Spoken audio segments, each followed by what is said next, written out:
오늘은 이사야 6장 8절에서 13절 이사야가 소명받는 부분인데요. 이 말씀을 가지고 하나님을 경험하라 이런 제목으로 말씀을 나누겠습니다. 한번 따라합시다. 하나님을 경험합시다.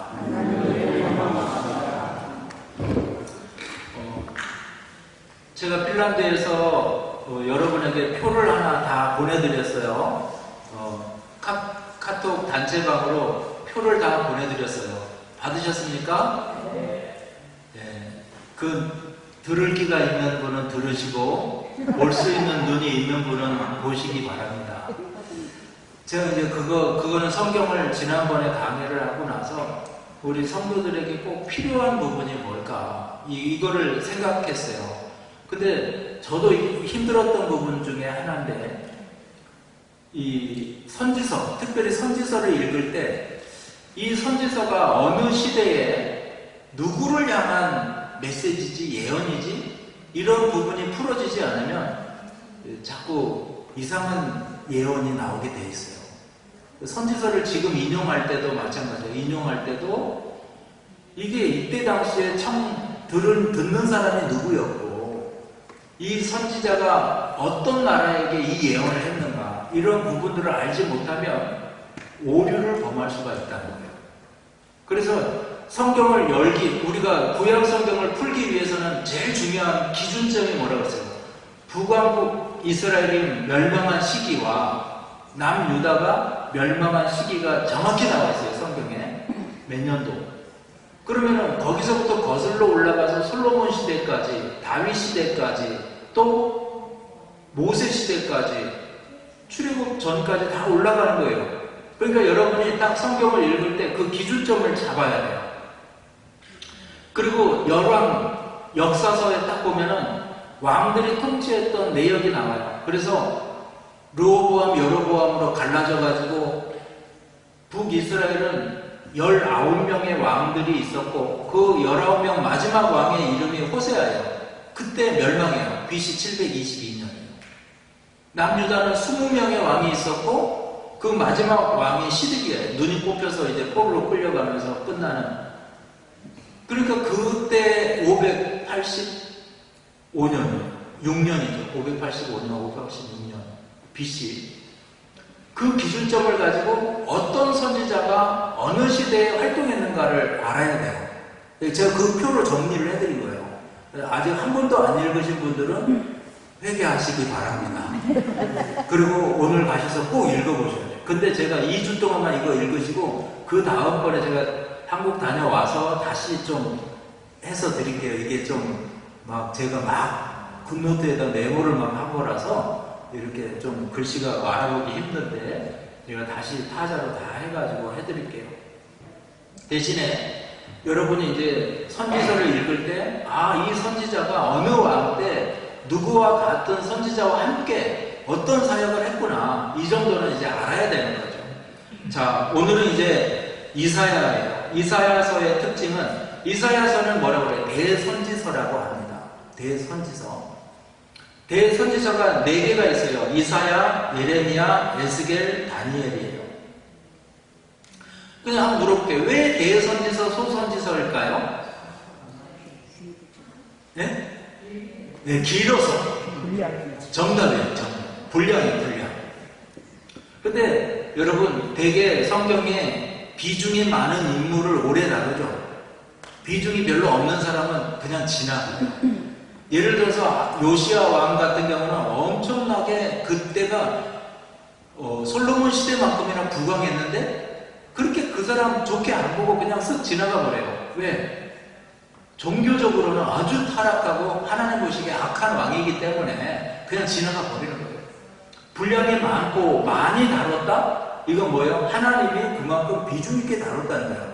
첫째는 분량이에요, 분량. 그리고 그 메시지의 중요성이에요. 그래서 대선지서, 소선지서, 분량으로 나눈다.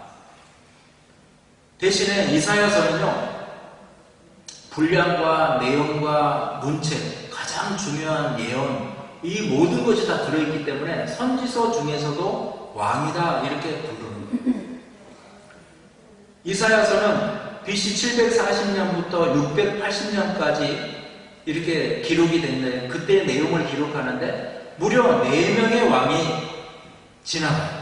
우시야 왕, 요담 왕, 아하스 왕, 히스기야 왕. 그래서 아까 요시야가 아니라 우시야입니다. 제가 아까 전에 악한 왕이 우시야예요.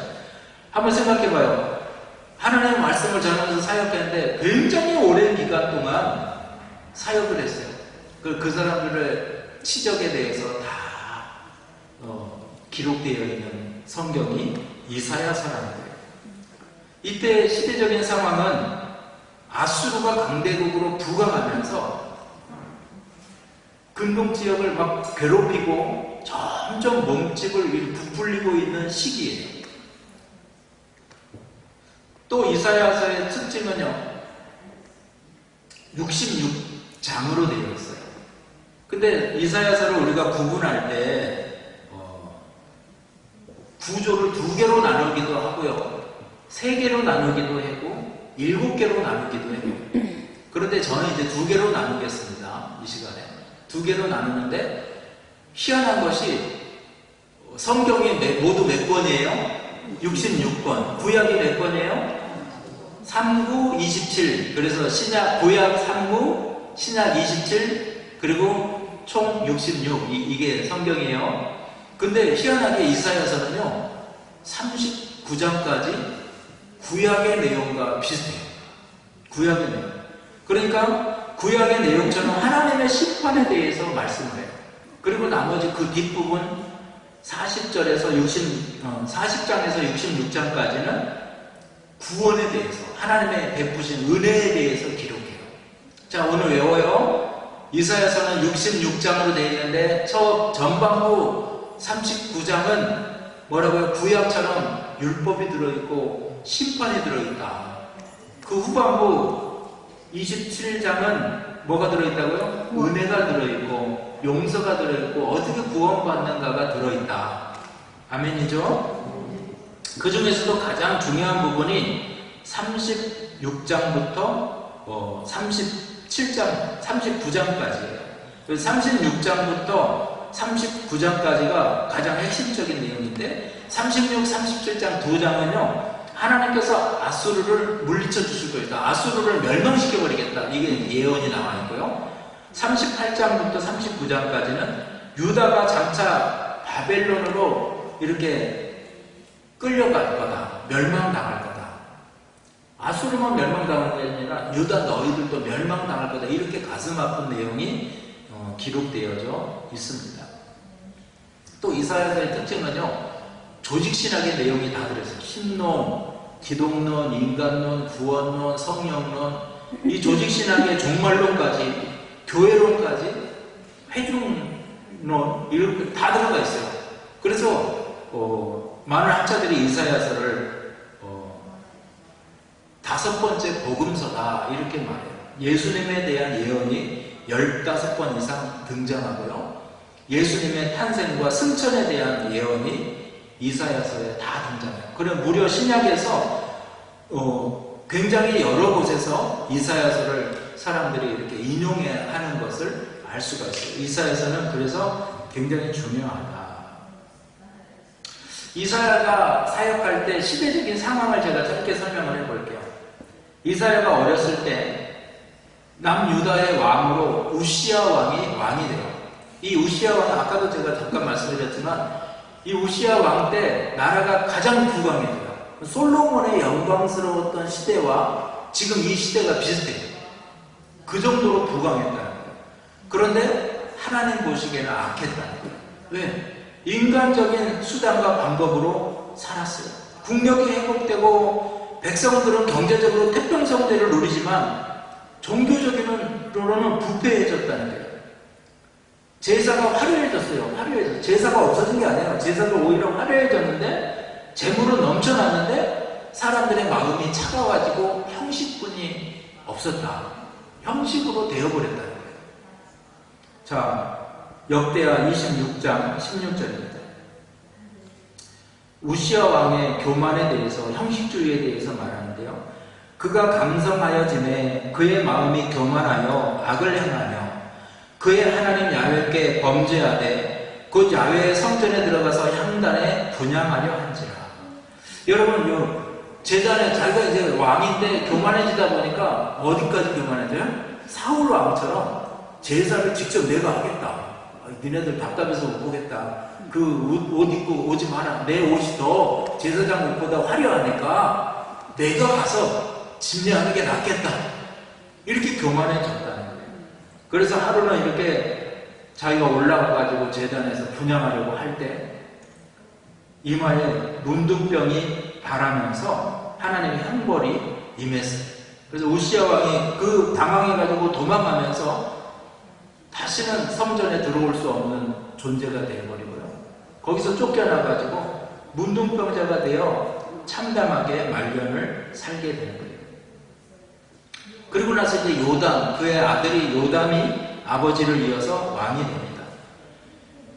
요담의 시적에 대해서 시작은 이래요. 열왕기하 15장 34절에서 35절이에요. 요담이 그의 아버지 우시야의 모든 행위대로 야훼께서 보시기에 정직히 행하였으나 오직 산당을 제거하지 아니하였으므로 백성이 여전히 그 산당에서 제사를 드리며 분향하였더라. 요담이 야훼 성전의 민문을 건축하니라. 하나님이 제일 좋아했던 부분이 뭐예요? 하나님이 가장 좋아하는 것이 뭐냐면 성전을 깨끗하게 하는 거예요. 개혁이라는 거예요. 개혁. 그리고 성전을 건축하는 거예요. 새롭게 성전을 세우는 거예요. 바로 이것을 하나님께서 너무너무 기뻐하세요. 그 안에는 엄청난 축복이 있어요. 근데 이 요담이 바로 그렇게 축복된 자리에 있을 수 있었다. 이때 왕족이었던 이사야는 아직 청년이었어요. 하나님께서 근데 청년 이사야에게 나타나셔서 선지자의 임무를 부여하는 장면이 오늘 본문이에요. 이 선지자로 부름받을 때 이사야서가 보고 있는 상황을 한번 보세요. 참담한 거예요. 북이스라엘과 아수르가 연합해가지고 남유다를 침범하는 것을 목격해요. 여러분 6.25 아시죠? 6.25 북한이 저 소련, 중국, 공산당의 힘을 빌어가지고 남침해온 것이 6.25예요. 근데 나중에 아수르가요, 북이스라엘이 말을 잘 안 들으니까 어떻게 하냐면 사마리아를 다 정복해가지고 나라, 사람들을 다 뿔뿔이 흩어가지고 나라를 다 없애버려요. 언제? BC 722년이라고 했어요. 여러분 마귀의 속성이에요. 마귀가 자기 말 잘 듣고 자기 끈앞풀이 되면 막 이렇게 하고 너 잘 되는 것 같이 보여주다가 나중에는 어떻게 해요? 죽이고 멸망시키는 것이 마귀예요.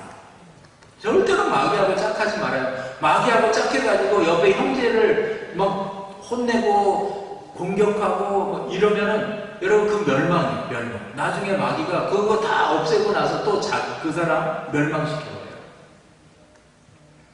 제가 거기 헬싱키 있는데 대통령이 새로 되고 이영훈 목사님이 계속 문자를 받는 거예요. 이 지금 외교적인 참 엄청난 상황이 발생합니다. 미국에서 대통령이 새로 됐는데 연락을 안 해요. 3일째 연락을 안 해요. 그래가지고 이거 큰일 났다. 여기저기서 연락 오고 이영훈 목사님이 또 아는 분이 많으니까 정치, 종교 지도자들 그리고 상원 하원을 알아요. 그래서 그 전에 대통령 초청받아 갔을 때도 딴 사람은 못 들어가는데 목사님은 직접 대면하고 막 했잖아요. 그러니까 그 연락 통해가지고 취해서 그 잠수 타버린 거예요. 참 너희들 친중하지 하고 잠수 타버렸어요. 그래 목사님 하시면서 연락해가지고 3일째 이쪽 저쪽 해서 겨우 목사님이 하신 거 아니죠. 또 다른 루트가 여러 가지가 있었겠지만 그 루트 중에 하나였어요. 다 연결시키고 나서 목사님이 하신 말씀이 이거예요. 어떻게 되든 이 부정적이고 막 악하게 하고 망하게 하고 이거는 마귀 짓이다. 우리는 어떻게 해야 돼요? 잘 되게 하고 좋게 하고 이게 우리가 해야 될 부분이다. 마귀는 자꾸 부정적인데 성령의 역사는 잘 되게 하는 거다.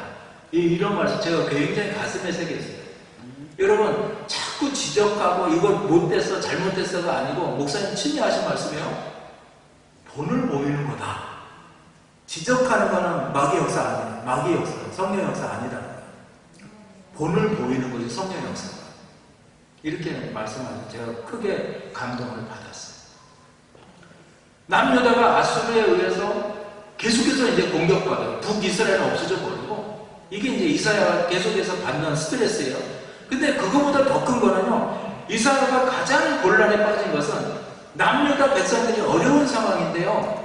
교만해가지고 회개하지 않아요. 그리고 리더자들은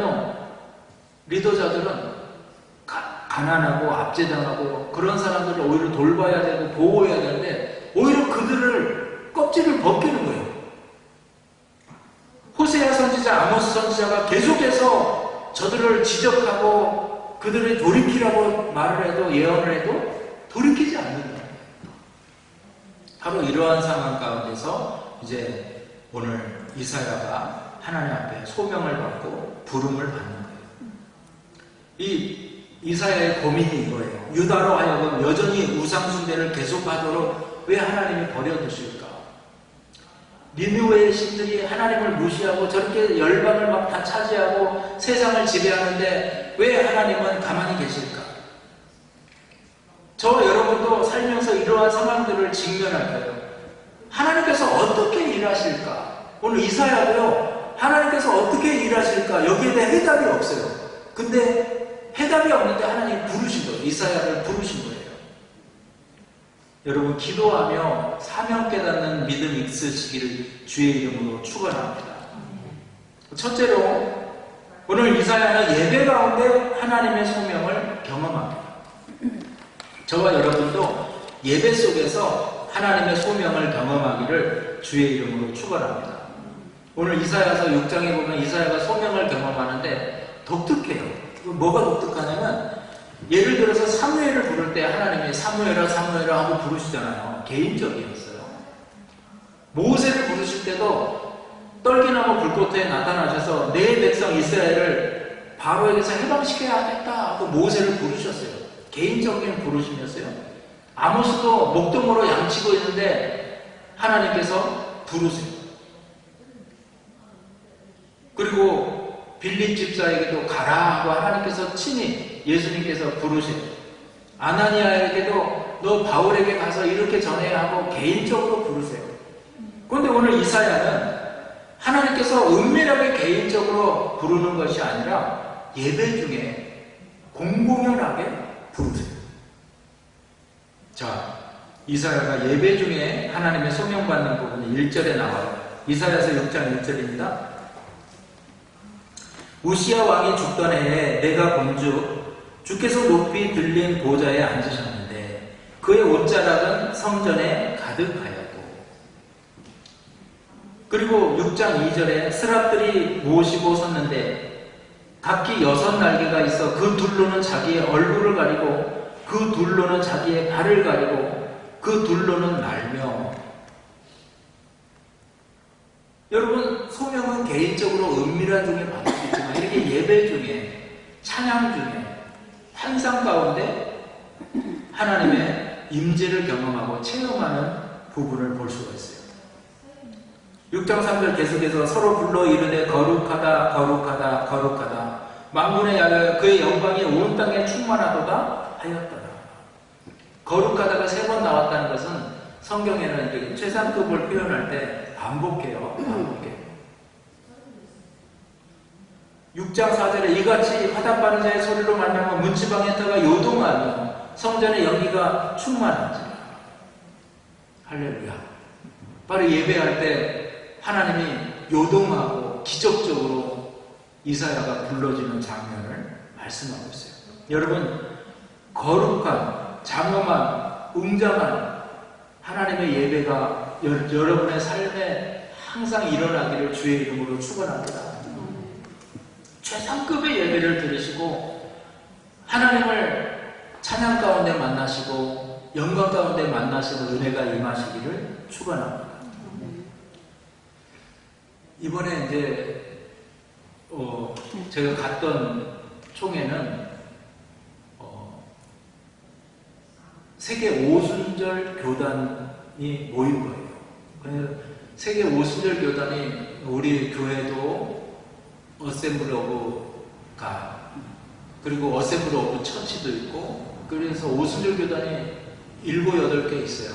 근데 그 교단이 얼마나 크냐면은 7억 명이에요. 회원 7억 명. 근데 그 사람들은 이제 왜 모인 사람이냐? WCC도 있고 WEA도 있고 세계 복음주의 운동도 있고 교회 연합 운동도 있고 여러 가지 운동이 있지만 여기는 뭐냐면 성령 운동하는 사람들이에요. 이 사람들은 특징이 뭐냐면 성령을 인정하는 사람들이에요. 성령. 근데 예배에 딱 들어가는데요. 야, 다들 그냥 예배에 참여하러 온 사람들이 아니에요.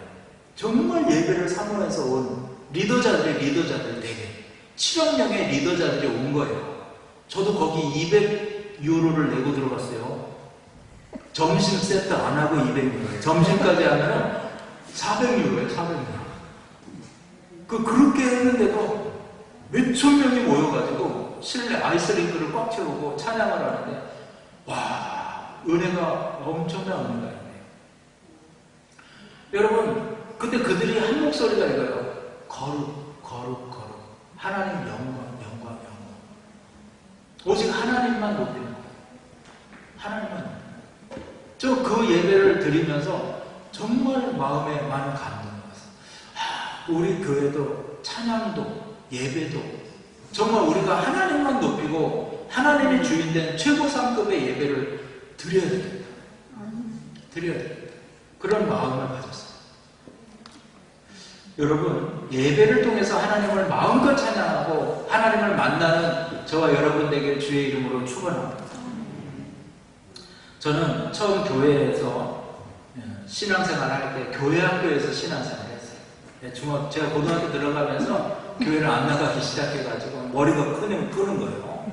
머리가 커서 통제하지 못하는 집안에서 그래서 저를 풀어놓아 다니게 했어요. 그래서 세상에 나갔어요. 굉장히 험악한 시간을 보냈어요. 23살에 이제 교회에 다시 왔습니다. 23살. 근데 저는 지난주에도 말씀을 드렸지만 너무 그때 이 허무주의에 빠졌어요. 인생 허무주의. 자살까지도 생각할 정도로 허무주의에 빠졌었어요. 그래서 교회에 처음 왔어요. 은혜를 받았어요. 그래서 제가 회복했던 것이 예배예요. 그 주일날 여의도 승복교회는 1부 예배가 7시, 2부 예배가 9시, 3부 예배가 11시, 4부 예배가 1시, 같은 곳을 계속 드려요. 저는 2부 예배를 드리고 싶은데 조익기 목사는 2부 예배에 들어갈 수가 없어요. 앞자리를 차지할 수가 없어요. 그래가지고 어떻게 1부 예배 때부터 가서 앉아있는 거예요. 1부 예배 끝나면 조익기 목사님 설교를 해요. 2부 예배. 그럼 너 은혜가 너무 감동이 와서 3부 예배도 드리고 4부 예배도 드리고 계속 앉아서 그 맨 앞에 앉아가지고 이렇게 자세를 탁 앉아서 이렇게 목사님도 무서웠을 것 같아요. 빛이 나올 것 같아요. 이런 걸 제가 1년을 해요. 그리고 3시부터 6시까지 성경 공부가 있어요. 성경 공부. 지금 우리가 공부하고 있는 그 성경 공부예요. 지금 제가 설교 준비한 모체예요. 그거를 3시간 동안 가르치거든요. 거기에 제가 1년 동안 빠지지 않고 계속해서 그거를 창세기부터 계시록까지 지금처럼 듣는 거예요. 하나님께서 저 지금도요, 제 모든 설교의 중심은 그거예요. 그때 들었던 말씀, 그리고 그때 배웠던 성경 공부, 이게 제 신학의 중심이에요. 여러분, 예배를 회복하기를 주의 이름으로 축원합니다. 예배 왜 드려요? 하나님만 높이는 거죠. 하나님에 대해서 아는 거죠.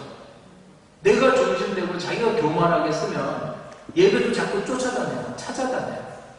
아, 오늘은 저기 가볼까? 오늘은 여기 가볼까? 그래서 내 유익을 위한 예배를 드리기 시작해요. 아, 내가 영어 공부를 좀 해야 되니까 오늘은 영어 공부로 예배하는데 가. 다음 주에는 내 독일어가 좀 딸리는 것 같아. 독일어 예배를 좀 드리려. 자기가 중심된 신앙생활이 되버려요. 여러분, 예배가 온전한 예배가 하나님 앞에 회복되기를 주의 이름으로 축원합니다. 여러분이 성례전을 치르고 여러분이 정말 소속된 그 예배 속에서 신앙 공동체 안에서 녹아지는, 죽어도 예배의 끈을 놓지 않는 그런 신앙이 되기를 주의 이름으로 축원합니다. 두 번째는요, 성도는 예수님의 보혈로 거룩함을 경험해야 됩니다. 오늘 이사야는 예수님의 보혈로 정결케 함을 경험했어요. 자, 이사야서 6장 5절 6절입니다. 7절까지 한번 볼게요. 그때에 내가 말하되 화로다 나여 망하게 되었도다. 나는 입술이 부정한 사람이요 나는 입술이 부정한 백성 중에 거주하면서 만군의 야훼이신 왕을 배웠음이로다 하였더라. 그때에 그 스랍 중 하나가 부젓가락으로 제단에서 집은 바 핀 수출 손에 가지고 내게로 날아와서 그것을 내 입술에 대며 이르되 보라 이것이 내 입에 닿았으니 내 악이 제하여졌고 내 죄가 사하여졌느니라 하더라. 자, 이사야의 답변에 경쾌하여 주저함 없이 망설임 없이 내가 부정한 백성들과 살고 있기 때문에 나는 부정합니다. 나는 부정해서 이제 하나님 맞으니까 죽게 됐습니다. 어떻게 해야 할까요? 그때 하나님께서 뭐라 그래요? 제단 숯불, 핀 숯불을 가지고 그 입술을 지지는 거예요. 지지는 거예요. 제가 이 설교 준비를 하는데, 하다가 딱 유튜브를 딱 틀었더니 어떤 영화 이렇게 짧게 해주는 그거 불을 쫙 하더니 담배불을 이렇게 붙이는 장면이 나오는 거야. 숯불, 그 불 붙은 장작을 해가지고. 주여, 이게 뭐야? 근데 그 부분이 딱 연상이 돼가지고 이 설교 준비하는 내내 그거 막 담배불을 이렇게 숯불로 니 뭐야? 하면서 이제 깡패가 이제 담배불 붙이는 장면이야. 그걸 내가 보면서 그 장면이 딱 연상이 되는 거야. 우리 입술을 지진다는 거야. 지진다는 거. 저와 여러분 입술이 악한 것, 죄된 것, 속된 것, 이러한 것들 우리 입술에 나갈 수 있어요. 부정적인 것이 나갈 수 있다는 거예요.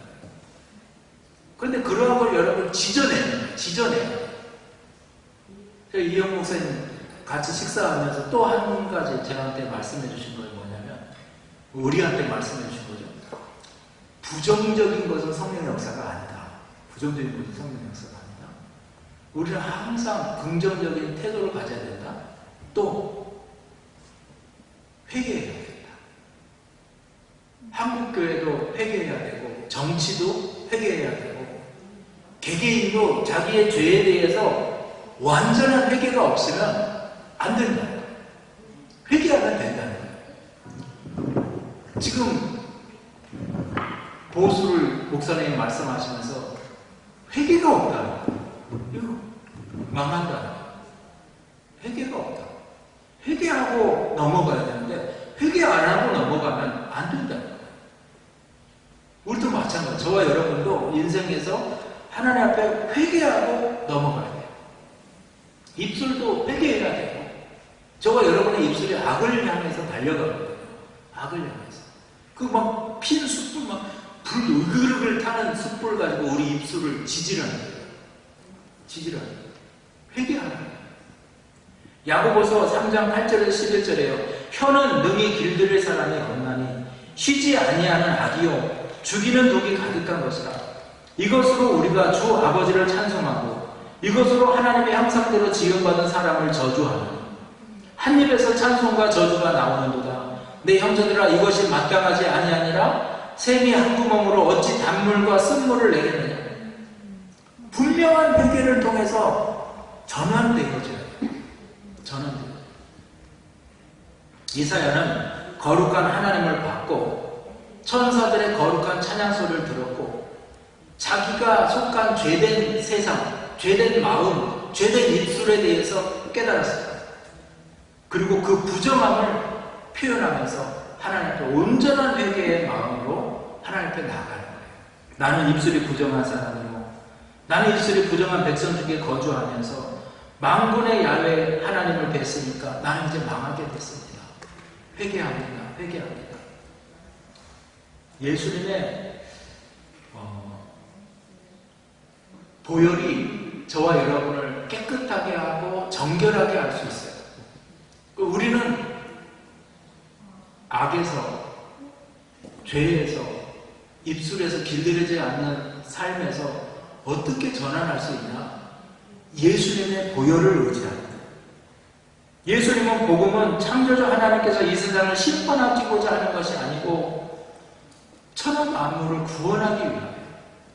자, 계속해서 구약에 흐르는 맥에 천하 인간, 사람은 의로울 수 없고 사람이 하나님께 도달할 수 있는 길이 없다. 그 길이, 유일한 길이 뭐다? 하나님이 우리에게 주신 독생자 예수님을 통해서만 가능합니다. 요한복음 3장 16절 17절에 하나님이 세상을 이처럼 사랑하사 독생자를 주셨으니 이는 그를 믿는 자마다 멸망하지 않고 영생을 얻게 하려 하심이라. 하나님이 그 아들을 세상에 보내신 것은 세상을 심판하려 하심이 아니요 그로 말미암아 세상이 구원을 받게 하려 하심이라. 할렐루야. 하나님이 독생자를 저와 여러분에게 주셔서 그 피를 흘려 우리를 구원으로 인도하신 것은 우리를 멸망시키려는 것이 아니고 우리를 구원하시려는 하나님의 뜻이라는 것을 기억하시기 바랍니다. 그래서 온전한 구원을 우리 하나님 앞에 사모하고 이루기를 주의 이름으로 축원합니다. 마지막으로 하나님의 말씀대로 이루어짐을 경험해야 합니다. 이사야는요, 하나님의 하신 말씀들이 하나하나 다 이루어지는 것을 목격하고 경험해요. 자, 6장 8절에요. 내가 또 주의 목소리를 들으니 주께서 이르시되 내가 누구를 보내며 누가 우리를 위하여 갈고 하시니 그때 내가 이르되 내가 여기 있나이다 나를 보내소서 하였더니. 자, 이사야는 하나님의 부르심에 응답해요. 네가 가야 되겠다. 네, 아멘, 제가 가겠습니다.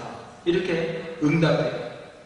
그리고 하나님의 진노로 이스라엘에게 내리실 재앙 하나하나 하나님께서 이사야에게 설명하는데 그 모든 말씀들을 다 듣고 그대로 선포해요. 그리고 그 말씀들이 전한대로 다 이루어지는 것을 목격하요.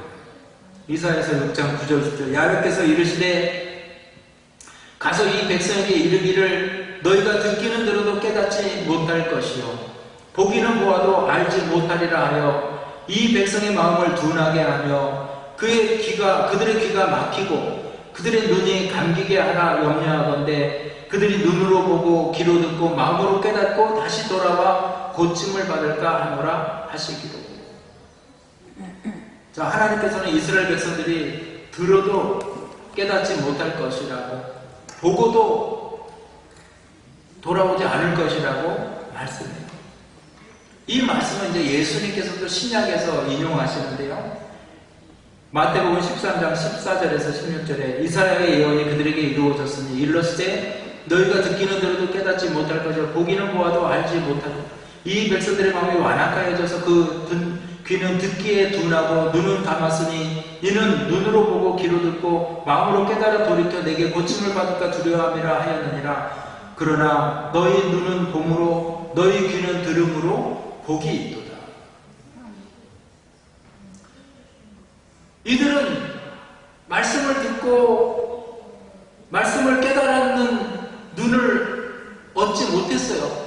보여줘도 보는 눈을 얻지 못했어요. 들을 수 있는 귀를 얻지 못했어요. 그러나 예수님께서 이 모든 것을 완성하신 때 바로 이것을 지금 말씀하고 있는 거예요. 이사야 때에 이렇게 듣고 이렇게 보았는데 그렇게 예언했던 말씀은 지금을 위한 것이다. 이렇게 예수님께서 거기에 대해서 말씀하고 있는 거예요. 그래서 여러분, 우리가 예언이 나오잖아요. 하나님께서 내게 말씀하시고 내게 뜻을 베풀어 주셨는데 이게 지금 당장 이루어지지 않았다고 이거 거짓이야 아니야 이렇게 할 거 없어요. 하나님의 뜻이 완성되어질 때가 있다는 거예요. 바로 이사야의 이 예언의 말씀은 이루어지지 않은 것 같고 다 없어진 것 같아요. 돌아온 사람들도 포로로 돌아와서 깨닫지 못한 것 같아요. 그러나 오늘 이 말씀이 완성되어 이루어졌다는 것을 말씀하고 있는 것입니다. 그래서 여러분, 저와 여러분의 마음속에 정말로 하나님의 말씀이 깨달아지고 하나님의 말씀대로 완성되어지는 그런 경험이 있으시기를 주의 이름으로 축원합니다. 그러기 위해서는 말씀을 읽어야 돼요. 말씀을 읽고 그 말씀대로 순종하고 따를 때 그 말씀의 영향력, 파괴력이 저와 여러분의 삶을 정말로 이끌어가고 새롭게 한다는 것을 기억하시기 바랍니다. 자, 결론적으로 말씀드립니다. 선지자들을 통하여 계시한 하나님의 말씀과 예언은 지금도 살아있어요. 그냥 여러분 읽으세요.